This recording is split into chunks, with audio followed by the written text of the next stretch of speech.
Welcome to Samba Samba. Enjoy the video. In this video, I will show how to change the brake light on a Kia Forte. Start by opening the trunk and locating the taillight assembly from inside the trunk area, then remove the trunk liner clip.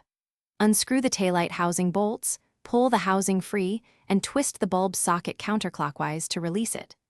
Inspect the socket for corrosion and replace the bulb with the matching type, then reassemble in reverse order and test the brake light. Begin with the trunk open and work in a well-lit area to avoid mistakes.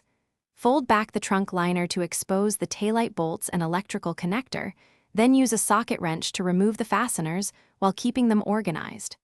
Pull the housing straight out with steady pressure, watching for hidden clips. If resistance is high, double-check for stray screws or clips to prevent damage before attempting to remove it fully. With the housing free, grasp the bulb socket and twist it counterclockwise until it releases from the housing, then pull it straight out. Swap the old bulb for the correct replacement, taking care to avoid touching the glass with bare hands to prevent hot spots. Reinsert the socket, twist to lock, and have a helper press the brake pedal to confirm the light functions. Once confirmed, reseat the housing and secure all fasteners. Thanks for watching. Consider subscribing if we helped you.